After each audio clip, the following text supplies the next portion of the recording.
जय हिंद। देखिए मैं गरिमा कोचिंग सेंटर से राज सर, आशा करता हूं, उम्मीद करता हूं कि आप लोग एकदम मस्त होंगे, सभी बच्चे ठीक ठाक होंगे, अच्छी तरीके से लगन के साथ पढ़ाई कर रहे होंगे। तो बेटा मस्ती से पढ़ाई करते रहिए और आगे आप आने वाले बोर्ड एग्जाम को सही तरीके से हासिल कीजिए, बेहतरीन रिजल्ट हासिल कीजिए। तो चलिए आज की क्लास को स्टार्ट करते हैं माय डियर। आज की क्लास है हमारी बीजगणितीय गुणनखंड। तो देखिए सबसे पहले यहाँ पर समझेंगे गुणनखंड क्या होता है, जिन्हें इंग्लिश में बेटा फैक्टर कहते हैं। गुणनखंड कितने टाइप के होते हैं, यहाँ पर जो आज का हमारा टॉपिक है वो है बीजगणितीय गुणनखंड। तो बीजगणितीय गुणनखंड को एक बार आपको देखने की जरूरत है। मैं वादे के साथ कह सकता हूं कि आपको 100% पूरा गारंटी से समझ में आ जाएगा, ठीक है, और आप गुणनखंड को आगे से कर पाएंगे, ठीक है। तो यहाँ पर बने रहेंगे सभी बच्चे, एकदम सीक्वेंस से समझते हैं गुणनखंड को और बेहतरीन तरीके से। यहाँ पर एक बात और समझ लेंगे सभी बच्चे कि जो भी मैं टॉपिक लेके आता हूं या फिर जिस किसी बारे में डिस्कस करता हूं बेटा, चैप्टर वाइज टॉपिक वाइज, मैं कोशिश यही करता हूं एकदम सिंपल तरीके से। तो आप अपने दोस्तों को वीडियो शेयर करेंगे और वीडियो को लाइक करेंगे, चैनल को सब्सक्राइब करेंगे, जिससे कि बेटा आपके दोस्त लोग भी आपके साथ साथ अच्छी तरीके से स्टडी कर पाए। तो चलिए आज की क्लास को स्टार्ट करते हैं बहुत एकदम मतलब बहुत ही अच्छे से, ठीक है। सिर्फ एक बार देखिए बेटा, सिर्फ एक बार देखिए और हमेशा के लिए सीखिए यहाँ पर, सही है। तो समझेंगे आज की क्लास है हमारी फैक्टर मतलब गुणनखंड। सबसे पहले समझिए कि सर गुणनखंड आखिर में होता क्या है। गुणनखंड मतलब फैक्टर, इंग्लिश में बोले तो फैक्टर। याद रखेंगे कि जो गुणनखंड है बेटा वो दो प्रकार का होता है। सबसे पहला नंबर एक अंकगणितीय गुणनखंड,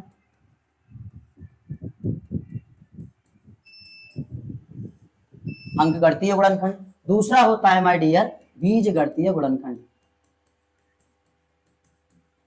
बीजगणितीय गुणनखंड। बेटा एकदम सीक्वेंस से टॉपिक को लेके चलता हूं, बस आप ध्यान से समझते रहेंगे और पढ़ने की बहुत अच्छी तरीके से कोशिश करेंगे, पूरे एकदम दिमाग के साथ, लगन के साथ। यहाँ पर अंकगणितीय गुणनखंड में क्या होता है एकदम सिंपल वे में आप समझ जाओगे।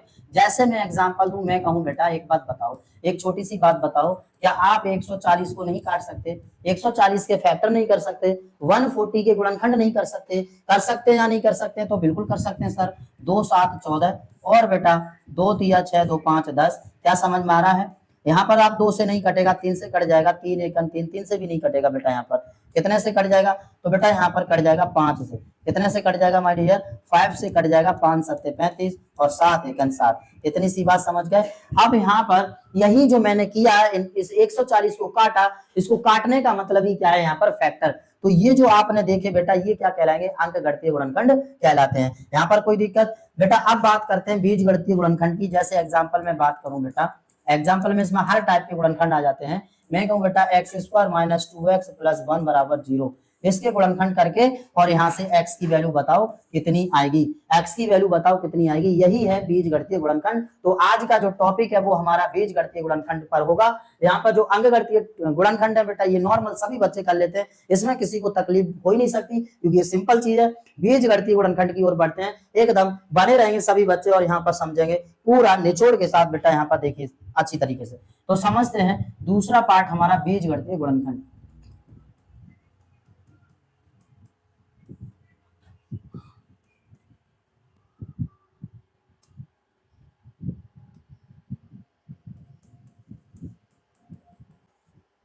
बीजगणितीय गुणनखंड, अलजेब्रिक फैक्टर।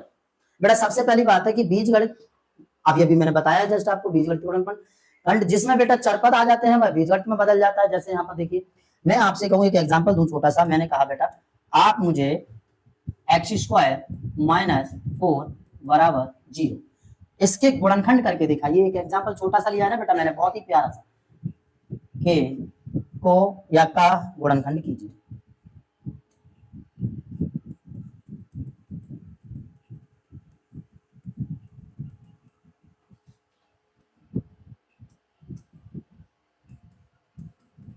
मैंने ये क्वेश्चन दे दिया, आप कहेंगे सर अरे यार इसमें क्या है, तो आराम से कर सकते हैं। देखिए ध्यान से कैसे, x² - 4 = 0, ये हमारे पास, हमने आपसे कहा कि बेटा ये गुणनखंड है, इसे सॉल्व करिए। अब आप यहाँ पर कहेंगे सर देखिए इसे x² - 4 को हम लिख सकते हैं यहाँ पर कितना, 2 का वर्ग = 0, इतना लिख सकते हैं बेटा। और जब इतना लिख सकते हैं तो यहाँ पर x, ये देखिए किस में बदल जाता है, यहाँ पर थोड़ा सा मैं इधर बता रहा हूँ, ए स्क्वायर माइनस बी स्क्वायर में कुछ बदल गया, और इसका फॉर्मूला होता है बेटा ए माइनस बी एक ब्रैकेट में और दूसरे में ए प्लस बी। इसी तरह बेटा यहाँ पर एक्स माइनस टू एक ब्रैकेट में और एक्स प्लस टू बराबर 0। याद रखना यदि किसी चरपद की घात 2 होती है तो वहां से गुणनखंड भी कितने आते हैं, 2 ही आते हैं। ठीक है, यदि किसी चरपद की घात 3 होती है तो गुणनखंड भी कितने आते हैं बाबू, 3 आते हैं। मतलब चरपद की घात जितनी उतने ही गुणनखंड। समझ रहे होंगे सभी बच्चे। तो यहाँ पर देखिए ये फॉर्मूला आप सभी बच्चे जानते होंगे। अब मैं आपको बताऊं, ये बारी बारी से आप ब्रैकेट को 0 के बराबर रख दीजिए। एक्स माइनस टू बराबर 0, तो 2 को उधर ले जाएंगे बेटा, एक्स बराबर 2। ये आ गया हमारा नंबर 1। एक्स प्लस टू बराबर 0 और एक्स बराबर माइनस का 2, ये आ गया बेटा दूसरा। ये आ गए हमारे गुणनखंडों की संख्या। एक छोटा सा सवाल मैंने आपको लिया था स्टार्टिंग में। अब मैं थोड़ा सा आगे बढ़ता हूं, ध्यान से समझना बेटा। जैसे मैं आपसे कहूं कि मेरे पास x square minus 2x plus 1 बराबर 0, बेटा ये फैक्टर है मेरे पास, ये गुणनखंड है। सब बच्चों दिख रहा है आपको आराम से। देखिए यहाँ पर क्या करना है हमें, सबसे पहले आप गुणनखंड में क्या करते हैं, सबसे पहले आप यहाँ पर पहला पद देखो। अच्छा एक बात बताओ, पहला पद ये है बेटा, पहला पद बेटा, दूसरा पद ये है दूसरा पद। सर ये तो सब पहचान लेंगे ना सीक्वेंस से। ये तीसरा पद, छोटे से बच्चे से बोल दो ना कि बेटा ये कौन सा है, तो ये सर पहला है, इट इज नो प्रॉब्लम। ये कौन सा है, तो सर ये दूसरा है, ये तीसरा है। आराम से पहचान सकते हो कि ये पहला पद है, ये दूसरा पद है, ये तीसरा पद है। अब मैं आपसे कहूं बेटा पहला पद है तो आपको सबसे पहले क्या करना है, पहले पद को ही देखना है। बेटा पहला पद क्या है, तो आप बताओगे सर अरे यार एकदम सिंपल चीज है सर, पहला पद तो एक्स स्क्वायर है। कितना है, एक्स स्क्वायर। तो मैं कहूंगा अब आप मुझे बताइए कि एक्स स्क्वायर है, चलो ठीक है, आप बताओ एक्स स्क्वायर का गुणांक कितना है यहाँ पर। मतलब मैं कहूं बेटा इसका गुणांक कितना है, तो जल्दी से बताओ बाबू इसका गुणांक कितना है, बताओ। तो आप कहेंगे सर एक्स स्क्वायर का गुणांक है ही नहीं, आगे कुछ लगा ही नहीं है। और जब कुछ नहीं लगा है, किसी का गुणा नहीं हो रहा है, तो एक्स स्क्वायर का गुणांक कितना है बेटा, 1 है। याद रखेंगे अगर मैं एक्स लिख रहा हूं तो एक्स का गुणांक पूछ रहा हूं कितना हो जाएगा, 1। मैंने लिखा माइनस 2x, अब पूछा एक्स का गुणांक तो कितना, -2। मैंने लिखा बेटा यहाँ पर 3x और पूछा बेटा एक्स का गुणांक कितना है, तो 3। मैंने लिखा बेटा एक्स स्क्वायर, अब बताओ यहाँ पर एक्स स्क्वायर का गुणांक कितना है, तो आप कह देंगे सर 1। और मैंने कह दिया 2x स्क्वायर, तो गुणांक बताओ कितना है बाबू, आप कह देंगे सर 2। क्या समझ में आ रहा है सब बच्चों के, समझ में आ रहा है आराम से। तो यहाँ पर बेटा एक बात समझ में आ गई कि सर जो एक्स स्क्वायर है उसका गुणांक कितना है, 1 है। कितना है, 1। अभी जो इसका गुणांक 1 है बाबू, इस गुणांक के गुणांक का, इसका गुणांक के गुणा कर देते हैं लास्ट वाले पद में जाके। ध्यान समझिए, पहले पद को हमने देखा कि उसका गुणांक कितना है, 1 है। अब बेटा 1 का मल्टीपल कर देंगे सबसे लास्ट वाले पद में, और सबसे लास्ट वाला पद यहाँ पर कितना है, 1 है। सबसे लास्ट वाला पद कितना है माय डियर, 1 है। तो 1 में इसका कर देंगे यहाँ पर मल्टीपल, आराम से आप कर सकते हैं। ठीक है, 1 में गुणा कर देंगे 1 का, तो कितना आ जाएगा बाबू, 1 बन जा 1, 1 बन जा 1। अब ये कहानी यहाँ पर इतनी कर ली। अब आपको करना क्या है, ये 1 पकड़ना है और इसके कर लेने गुणनखंड। गुणनखंड ऐसे करने हैं कि गुणा करने पर 1 आ जाए, और बेटा यहाँ पर यदि प्लस का चिन्ह है, काय का है, यहाँ पर यदि प्लस का चिन्ह है तो जोड़ने पर यहाँ पर कितने दिख रहे हैं बाबू, 2 दिख रहे हैं, तो 2 आ जाए। मतलब सीधा सा पॉइंट, हमने सबसे पहले पहला पद देखा एक्स स्क्वायर का गुणांक देखा 1 का गुणा किया लास्ट वाले पद में, 1 एकम 1 आ गया। बेटा अब हमें 1 का फैक्टर इतनी बार करना है कि गुणा करने पर तो सर 1 ही आए, और यदि यहाँ प्लस का चिन्ह है तो जोड़ने पर 2 आए। क्या सब बच्चों को समझ में आ रहा है। तो आप आराम से कह सकते हैं सर 1 एकम 1 और 1 का गुणा 1 में करेंगे, आ जाएगा 1, 1 प्लस 1 बराबर होता है 2। मतलब ये वाला स्टेप उठा के बाबू इस 2 की जगह रखना है, तो ये आ जाएगा x square minus 1 plus 1 into x plus 1 बराबर 0। एक बात बताओ, क्या 2 को हम इतना ही लिख सकते हैं, 2 को बेटा इतना ही लिख सकते हैं, 1 प्लस 1 लिख सकते हैं क्या। एकदम सब बच्चे समझ रहे हैं आराम से, ओके, सभी को समझ में आ रहा है बेटा। चलिए तो ध्यान से समझेंगे, 1 प्लस 1 यहाँ पर इतना कर लिया। अब x square minus x plus 1 equal to 0। बेटा एक बात बताओ, यहाँ पर 2 स्टेप है, एक स्टेप ये, एक स्टेप ये। तो एक यहाँ से एक्स कॉमन ले लिया, एक्स माइनस 1 बचा, माइनस 1 कॉमन ले लिया, एक्स माइनस 1 बचा बराबर 0। एक ब्रैकेट में एक्स माइनस 1, दूसरे में एक्स माइनस 1 बराबर 0। एक बारी बेटा इसे 0 के बराबर 1 को रख दो, दूसरी बारी दूसरे को रख दो, तो एक्स माइनस 1 बराबर 0 और एक्स बराबर 1, सर एक 1 आ गया, और एक्स माइनस 1 इक्वल टू 0 और एक्स बराबर 1। ओके, ये 2 हमारे पास क्या आ गए, गुणनखंड आ गए। मैंने अभी अभी आपको बताया था पावर यदि 2 है तो फैक्टर भी कितने, गुणनखंड भी कितने, मतलब एक्स की वैल्यू भी कितनी आएंगी, 2 ही आएंगी। अब चाहे कितना भी आ जाए एक्स का मान, वो मायने नहीं रखता है, बट एक्स के मान 2 आएंगे। क्या यहाँ तक समझ गए सभी बच्चे। अब नेक्स्ट क्वेश्चन ले रहा हूं बेटा, नेक्स्ट क्वेश्चन है यहाँ पर सभी बच्चों की नजर सामने होनी चाहिए। नेक्स्ट एग्जाम्पल बेटा, कोई एक एग्जाम्पल और ले रहे हैं, तो देखेंगे यहाँ पर बेटा ध्यान से। Next example 2x square minus 7x minus यहाँ पर ले लेते हैं 4 बराबर 0। एग्जाम्पल सभी को दिख रहा है, दिख रहा है बेटा। 2x² माइनस 7x माइनस 4 बराबर 0। अब आपको यहाँ पर क्या करना है बाबू, मैंने सबसे पहले आपको बताया पहला पद देखो कितना है 2x²। बेटा इस x² का गुणांक देखो बेटवा कितना है 2, इस 2 का गुणा करो बेटवा लास्ट वाले पद में तो कितना हो जाएगा माय डियर 4 दूनी 8। अब इस 8 के ऐसे फैक्टर करो कि गुणा करने पर तो 8 ही आए और यदि यहाँ माइनस का चिन्ह है तो बेटा घटाने पर 7 आ जाए। ओके, ये छोटी सी बात आपको समझ लेनी है, ठीक है, सभी बच्चों को ध्यान से यहाँ पर समझ लेना है। तो बेटा 8 है, एक बार बताओ अगर मैं करूं 8 एकम 8, अगर 8 का गुणा बेटा 1 में करूं तो 8 एकम 8 आ जाएगा और 8 में से 1 घटा दूं तो बेटा 7 आ जाएगा। मतलब ये वाला स्टेप उठा के अब हमें 7 की जगह रखना है तो 2x² minus 8 minus 1 into x minus 4 बराबर 0। इतनी सी बात क्लियर सब बच्चों को। बेटा नेक्स्ट 2x² ब्रैकेट को ओपन कर दीजिए माइनस 8x, x का भी अंदर गुणा कर देते हैं, minus minus plus 1x minus 4 बराबर 0। बेटा यहाँ से दो स्टेप बन गए हमारे पास। एक स्टेप देखो ये है, यहाँ से कॉमन लेना है, एक स्टेप यहाँ पर है, यहाँ से कॉमन लेना है। कॉमन लेने का मतलब होता है सीधा बेटा, जैसे मैं आपसे कहूँ बेटा 2x माइनस 4 है, यहाँ से मैं माइनस का 2 कॉमन ले रहा हूँ तो माइनस 2x में माइनस 2 का भाग लग जाएगा और बाबू 4 में माइनस 2 का भाग लग जाएगा। क्या बात समझ में आ रही है सब बच्चों को? आ रही है तो आगे देखेंगे, माइनस से माइनस कैंसिल, 2 एकम 2, 2 दूनी 4, माइनस माइनस प्लस और यहाँ पर हुआ minus 2 x minus minus plus 2, ये आएगा बेटा यहाँ पर कॉमन लेने पर। तो कॉमन लेने का मतलब होता है भाग का लगना, ठीक है, यानी कि जो संख्या हम जितने में से कॉमन लेते हैं उतने ही पद में उसी संख्या का भाग लग जाता है, ठीक है बेटा। अब यहाँ पर देखिए जैसे हमने इतने में से कॉमन बेटा -2 लिया था तो -2 का भाग इस वाले पद में भी लगा और दूसरे वाले पद में भी लगा, यहाँ पर आपको दिख रहा होगा, ठीक है बेटा। तो जिस संख्या को कॉमन जितने स्टेप से लेते हैं बाहर उतने स्टेप में उसी संख्या का भाग लग जाता है जिस संख्या को हम कॉमन लेते हैं। सब बच्चे समझ रहे हैं यहाँ पर? तो बेटा यहाँ पर देखेंगे अब नेक्स्ट हम यहाँ पर कॉमन कितना ले लें बेटा 2x, तो 2x हमने कॉमन ले लिया क्योंकि सर 2x का भाग 2x² में भी लग सकता है और 8x में भी लग सकता है। तो 2 एकम 2, यहाँ पर 1x बचा, माइनस 2 चौक 8, यहाँ पर 4 बचा और प्लस का यहाँ से ले लेंगे बाबू 1। क्यों 1 क्यों लेंगे? क्योंकि यही स्टेप हमें यहाँ पर लाना है, यही स्टेप हमें यहाँ पर लाना है। तो x माइनस 4 बराबर 0 और ये आ जाएगा बेटा x माइनस 4 और 2x प्लस 1 बराबर 0, x माइनस 4 बराबर 0। एक बार इसे ब्रैकेट को 0 के बराबर रख दो, यहाँ पर इस वाले ब्रैकेट को, फिर इस वाले ब्रैकेट को रख दोगे, -4 को उधर ले जाइए, यहाँ पर हो गया +4।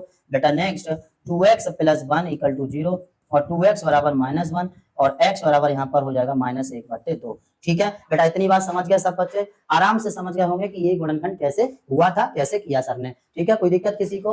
अब नेक्स्ट और एक दो एग्जांपल समझते हैं और आपको क्लियर हो जाएगा कि गुणनखंड कैसे करें, राइट। तो बेटा एक और एग्जांपल लूं, मैंने कहा x² माइनस 99x माइनस 100 बराबर 0। एकदम सिंपल सा सवाल है बेटा, x² माइनस 99x माइनस 100 बराबर 0। अब आप कहेंगे कि सर सबसे पहले पहला पद देखो कितना है x² का गुणांक कितना है? तो बेटा कुछ नहीं है, तो कितना है 1 है, मतलब ना यहाँ 2 दिख रहा है, ना 3 दिख रहा है, ना 4 दिख रहा है, ना -2 दिख रहा है। तो बेटा x² का गुणांक कितना होगा? 1 होगा। इस 1 का लास्ट वाले पद में गुणा करो 100 एकम 100। क्या समझ में आया सब बच्चों? एकदम समझ में आया बेटा। तो 100 एकम 100, ठीक है, अच्छी तरीके से समझ में आ रहा होगा। वीडियो को लाइक कर देंगे, प्लीज चैनल को सब्सक्राइब कर लेंगे और वीडियो को अपने दोस्तों के साथ शेयर कर देंगे जिससे बेटा आपकी तरह वो भी अच्छी तरीके से पढ़ पाए। सही है बेटा। तो यहाँ पर देखेंगे 100 के ऐसे फैक्टर करना है अब हमें कि गुणा करने पर तो 100 ही आ जाए। ऐसी दो संख्या लेनी होती है ना बेटा, ऐसे फैक्टर करने होते हैं 100 के कि गुणा करने पर 100 आ जाए और यहाँ पर घटाने पर कितना आ जाए?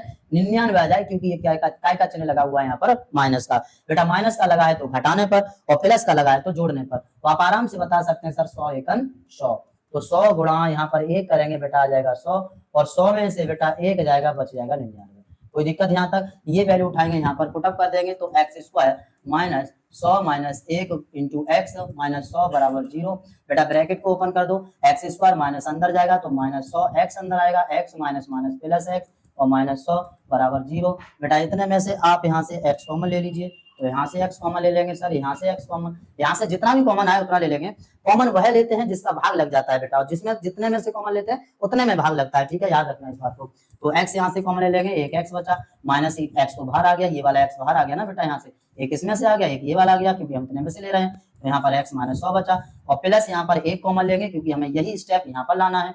तो x माइनस 100 और बराबर बेटा 0, x माइनस 100 इनटू एक ब्रैकेट। देखिए अब यहाँ पर दोनों सेम है, एक ये और एक बिल्कुल सेम है, तो एक ब्रैकेट में लिख लेंगे कॉमन लेके और बचेगा हमारे पास x प्लस 1 एक ब्रैकेट में बराबर 0। एक बार इसे रख देंगे बेटा 0 के बराबर, x माइनस 100 बराबर 0 और x बराबर 100। ये आ गया हमारा यहाँ पर, और नेक्स्ट बेटा x प्लस 1 बराबर 0 और x बराबर -1, एक ही आ गया। तो आप आराम से समझ गए होंगे कि फैक्टर किस तरीके से करते हैं। चलिए अब नेक्स्ट यहाँ पर लेते हैं दूसरा और एग्जांपल एक दो लेके देखते हैं बेटा। यहाँ पर देखेंगे तो यहाँ पर √2x square plus 7x plus 2√5, sorry 2√5 नहीं, यहाँ पर 5√2 लेंगे, 5√2, ठीक है। जैसे यहाँ पर ये एक गुणनखंड है बेटा, देखिए अभी हमने एकदम सिंपल फैक्टर को समझा, अब हम थोड़ा सा हार्ड कर दिए हैं। यहाँ पर कुछ नहीं, सिर्फ अंडर रूट को ले आए और कुछ नहीं है, प्रोसेस सेम रहता है, मेथड सेम रहता है, करने का तरीका बिल्कुल सेम है बेटा। ओके, तो आपको यहाँ पर क्या करना है, ध्यान से समझेंगे सभी बच्चे। देखिए सबसे पहले मैंने आपको बताया था पहला पद, देखिए पहले पद में मतलब x² वाला पद, x² का गुणांक यहाँ पर कितना बेटा √2, √2 का गुणा कर दीजिए सबसे लास्ट वाले पद में। तो यहाँ पर देखेंगे √2 का गुणा कर रहे हैं 5√2 में, तो बेटा √2 कितना हो गया 2, और यहाँ पर है 5, 5 दूनी 10। क्या इतनी सी बात समझ में आ गई सब बच्चों को? और अब आ गया यहाँ पर 10 के ऐसे गुणनखंड कर दो कि गुणा करने पर बेटा 10 आए, और यदि यहाँ प्लस का चिन्ह है तो जोड़ने पर 7 आ जाए। कितने आ जाए बेटा? 7 आ जाए जोड़ने पर, समझ रहे हैं? ओके, तो कैसे कर सकते हैं यहाँ पर देखिए, आराम से आप सभी कर सकते हो। कैसे? तो यहाँ पर देखो बेटा 2 5 10 या 5 दूनी 10, 2 5 10 या 5 दूनी 10, 5 का गुणा करेंगे बेटा 2 में, या 2 का गुणा करेंगे 5 में, तो आ जाएगा यहाँ पर कितना 10, और बेटा 5 और 2 को जोड़ेंगे तो कितना आ जाएगा 7 आ जाएगा। ये वाला स्टेप अब हम उठाएंगे और 7 की जगह रख देंगे। तो देखिए यहाँ पर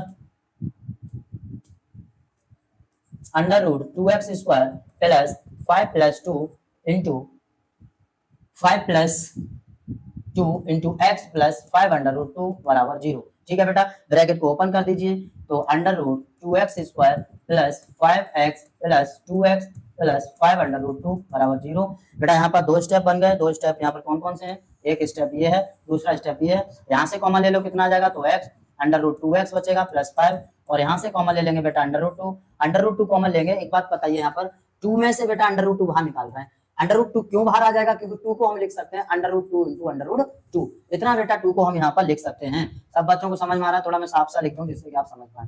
2 को बेटा कितना लिख सकते हैं? √2 गुणा √2 लिख सकते हैं, क्योंकि √2 का √2 में जब गुणा करेंगे तो बेटा यहाँ पर 2 के बराबर आ जाएगा, जिससे हम एक बार √2 को कॉमन ले सकते हैं। तो यहाँ से हमने √2 कॉमन लिया तो √2 बचा, यहाँ पर √2 पहले से था, बाहर आएगा तो ये बेटा कितना बच जाएगा? प्लस 5 बच जाएगा। क्या इतनी सी बात समझ गए सब बच्चे? अब देखेंगे यहाँ पर कि ये बिल्कुल सेम है।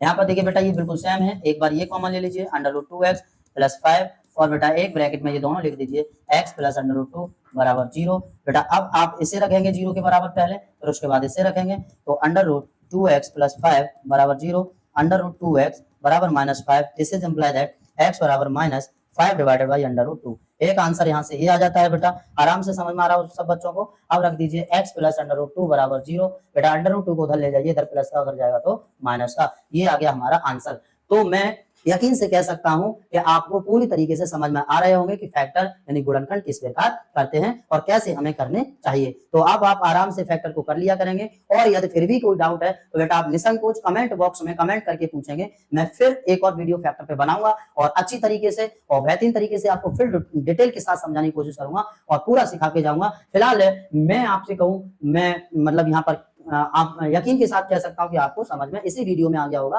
कि गुणनखंड को कैसे करते हैं। ठीक है बेटा, कुछ यहाँ पर फैक्टर मैं आपके लिए दे रहा हूं तो आप मुझे करके बताएंगे। चलिए देखें, तो सभी स्टूडेंट कुछ मैंने एग्जांपल फैक्टर के लिए आपको दे दिए हैं। आप इन सभी